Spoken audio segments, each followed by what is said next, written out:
Thank you, Senator Webb, for sitting down with us ahead of the upcoming election. Now, the first question, voters will be voting on Proposition 1, the proposal to protect against unequal treatment based on ethnicity, national origin, age, disability, and sex, including sexual orientation, gender identity, and pregnancy. It also protects against unequal treatment based on reproductive health care and autonomy. Where is your stance on New York State Prop 1, and what would you tell to people who are on the fence about this proposition?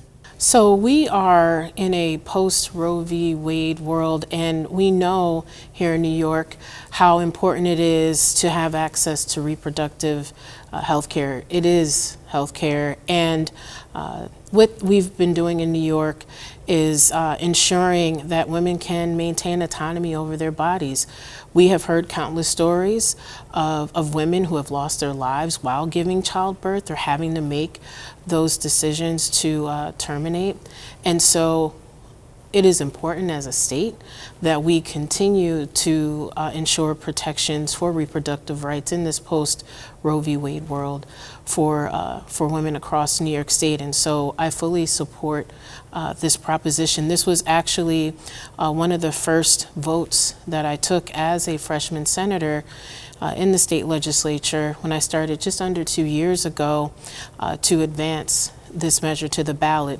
Unfortunately, reproductive rights is always put in this political football, and at the end of the day, we have a responsibility to ensure that women not only have autonomy over their bodies, but also maintain the ability to make decisions about their bodies as it pertains to the birthing process. Now, what would you say is the top issue affecting the 52nd State Senate District? Some of the bigger, I'd say big issues affecting our Senate district and our state in particular, but in our district, we have some of the highest poverty rates in the state. We're actually number 2 in the state for highest prevalency rates of poverty. And so I often remark on this as kind of the tale of two communities. Here in the Southern Tier, which I'm proud to be born and raised right here, we have a history of innovation and technology. So whether you look at companies like IBM, SingerLink, these entities have created resources that have been utilized not only in our region, our state, our country, internationally. And at the same time, we also are being the birthplace for new technology through the work that's happening at our higher ed institutions and our private industries. And at the same time, we have some of the highest rates of poverty in the state. When you look at issues that are byproducts of high concentrations of poverty, food insecurity, issues with access to good paying jobs, affordable housing, all of these issues, along with access to quality and affordable health care, all of these issues are top of mind for me. Not only as a state senator, but as a lifelong community resident of this great state. And so I've been working very hard well before being in the Senate, but most certainly currently as our state senator, really pushing for our region to receive more equitable access to the resources that we need so that here in the Southern Tier, we can thrive along with the rest of our state. Housing is an issue both state and local politicians address. How will you ensure that the state provides the resources needed for local municipalities to support housing concerns? So housing is a fundamental need that we all have, and so as I mentioned earlier, it is important that as we're trying to address the impacts of poverty, that we provide access to quality and affordable housing. And in the state legislature, we have been making strides in that front. One of the things that I was able to do in this legislative session, specifically during the budget, was to secure funding for a pilot program, a $40 million pilot program for a program called infill housing. This is a program that takes single or double family homes that are blighted and turns them, or have aging infrastructure with them, and turns them into affordable housing. when you talk about housing, it's important that we talk about the many ways that we access housing. It is a system, and so whether you are a renter, making sure that you not only have access to quality housing, but also you have protections, and as aspiring homeowners or as current homeowners, making sure that programs like our home ownership protection program, which we have continued to fully fund in the state legislature, and I've been very public on advocating for this program. It's called HOP, the Home Ownership Protection Program. These are programs that help homeowners to stay in their home, especially those that have fallen on hard times. There are provisions that in working with our local municipalities through programs like Restore New York. I've worked and supported this program well before being in the state Senate to ensure that our municipalities, who are also trying to address our aging infrastructure, have the resources to rehabilitate our aging infrastructure and turn it into quality housing options. As I mentioned earlier, we know that the Southern Tier is the birthplace of a lot of innovation, and so we have our neighbors right directly to the north with in Central New York, with Micron coming into the area, and even our current private partners, and most certainly our higher ed institutions that are helping to usher us forward into this technology age that we are currently in. And one of the things that often comes up is, where are we putting these new folks that are coming to the area, and how are we supporting the existing residents that are here? So all of the programs that I mentioned and more, we've been actively working on through the state budget, but also through policies that I've mentioned also. What steps must be taken to ensure people have access to mental health resources? So prior to my coming into the Senate, I worked as a community organizer on issues around healthcare. We know that for a long time, having public discourse about mental health wasn't something that was done as often as it should have been, and most certainly wasn't being provided funding. And so for the last 2 years in our budget, we have continued to provide and increase funding for mental health resources. In last year's budget, and then most certainly in this year, combined well over $1.2 billion to improve access to mental health services. We know right here in the Southern Tier, we have great organizations that are providing supports, but they don't have enough financial resources to keep up with the demand. Most certainly our first responders are also grappling with the challenges of mental health services as they are responding to calls and so much more. And we're also on the heels of a pandemic that further exacerbated mental health challenges. So all of these pieces are things that we're working on, most certainly in the state legislature, through our budget, through policy, and I am also a member of our Senate mental health committees, and along with healthcare as well, health committee. And so through funding, through policy, we are pushing to change that trajectory. I understand firsthand that one legislative session or one budget doesn't solve this very complex issue, but we have to continue pushing for equitable resources for this important aspect of our well-being in our community and in our state. The recreational cannabis industry in New York State continues to grow. What do you think needs to be done to ensure the recreational cannabis industry can grow responsibly? So one of the many things that we've been doing in the state legislature, specifically on this issue, is addressing issues around illegal cannabis shops that have been popping up all over the state. We, during this legislative session, put in place some additional measures through policy to address some of those issues by allowing OCM, the Office of Cannabis Management, to have more teeth when it comes to having the ability to shut these shops down. And then for those producers who are part of the cannabis industry, I'm talking about the farmers, along with the sellers, making sure that through our existing programs that they are able to get access to state resources so that this growing industry that is expanding all over the state and in other parts of the country, that it can be done in the most not only fiscally responsible ways, but also through policy as well. New York State's bail reform law remains controversial nearly 5 years after its passing. Do you think Albany needs to revisit bail reform laws, and if so, why? One of the things that is fundamental to me, and I think a number of us, is that we all are safe. And this is something that I prioritize with regards to policies and also through the budget and pushing for more financial resources for our first responders.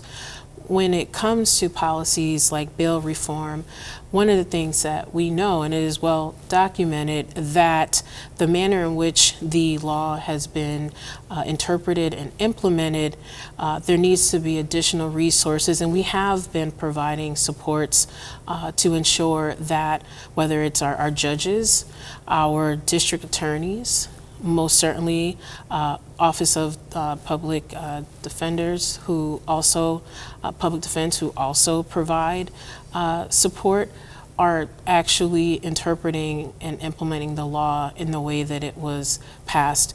There have been accounts from different law enforcement officials who have said that the revisions that have already been made to this law have been helpful with regards to addressing some of the challenges that exist with our criminal justice system. And the reality is that for violent crimes and other crimes of that nature, those crimes do not qualify for bail reform, and that's well documented and known. And so, again, our respective stakeholders are a part of implementing this particular law. It is important that people know that there are provisions, and we're continuing at the state level to push for resources in the area of training and other supports that, again, can address what's putting people into our criminal justice system in the first place. Small businesses and residents are struggling under the strains of inflation. What is your plan to combat inflation? So this is one of the many reasons why, as a public servant, I ran for office, but also have been actively working to address challenges impacting working families. So I know for a fact that the challenges related to poverty, as I mentioned earlier, food insecurity. We have a number of working families who are struggling to put food on the table, pay for life-saving medications, and also struggling with their utility bills. On all of these issues and more, I have been advocating to push for more funding and have been securing more funding in the issue area of food insecurity. We know that a number of families in our community, our children who go to schools, often don't have food at home. And so that's one of the main reasons why I've been active, and we've been successful thus far in pushing to fund free school meals so that no child in our community or in our state goes hungry.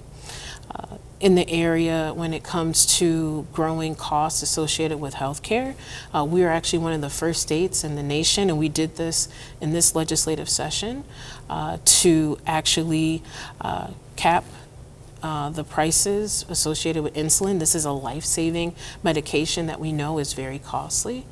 And most certainly in the area of utility rates, I have been very vocal and have been organizing with different community stakeholders to fight back against the proposed utility rates through NYSEG and other energy providers that are in our region. Because again, this is something that impacts working families, our small businesses, and many more. And so all of these issue areas and others related to making our community more affordable so that every resident can thrive is a priority of mine.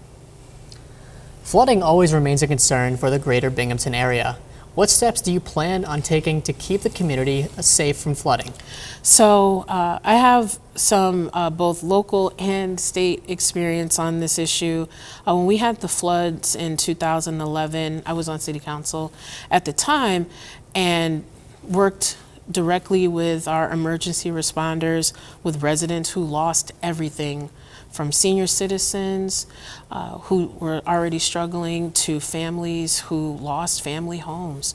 And I understand firsthand what that devastation does, and this is the side effects of climate change. And so one of the things that we were able to do in this legislative session was to push for, and I'm a co-sponsor on this legislation, we put together a multi-bill package to address these issues, one of which deals with flood mitigation, where we would establish an Office of Flood Mitigation in the state. We often know that when individuals or families are applying for FEMA dollars to reimburse with respect to the damages that have been sustained in their home because of floods, that it's very cumbersome, it's not often very clear. So this office would help with that, along with providing other resources.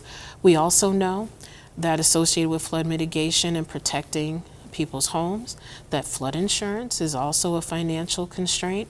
And so we actually have a legislation that I also co-sponsored with regards to looking at insurance rates as pertains to flood insurance and having more accountability when it comes to that particular type of insurance. And again, providing more financial supports to our first responders who are helping families deal with the outcomes of flooding.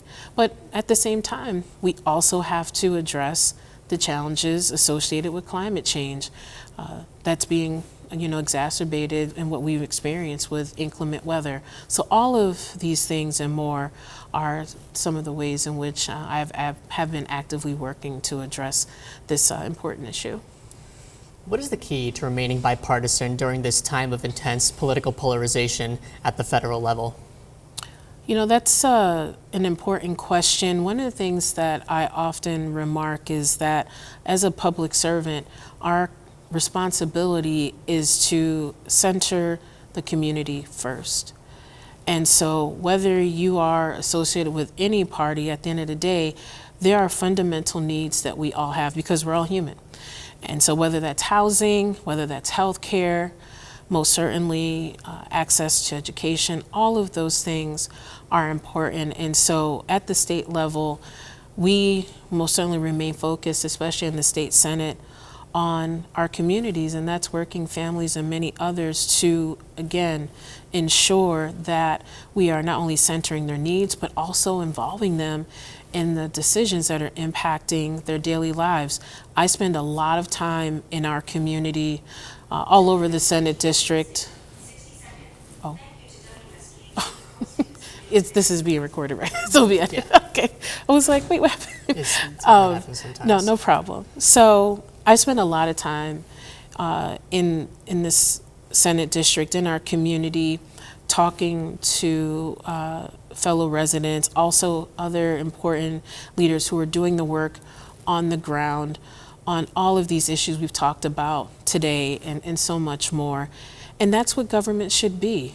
That's what our democracy is made up of the people, by the people, for the people. And as elected officials, we are public servants first.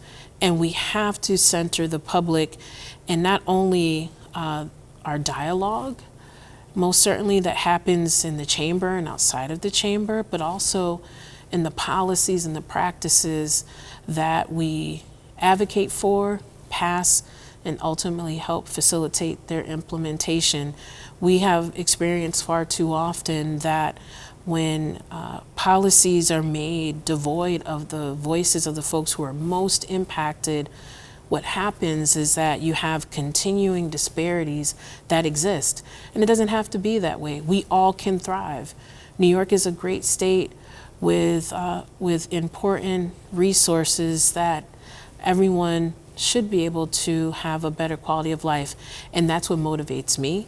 That's what pushes the work that I do in the state legislature and beyond, because I truly believe that here in the Southern Tier, with all of the great innovative history that we have and also present day, we are adding and continue to add such great value to our state and also to our country.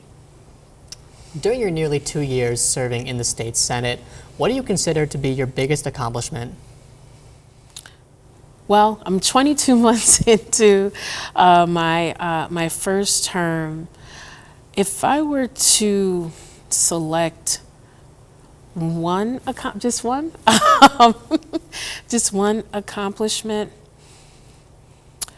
I would have to say it's not just simply the amount of bills that I've been able to get passed and also signed into law.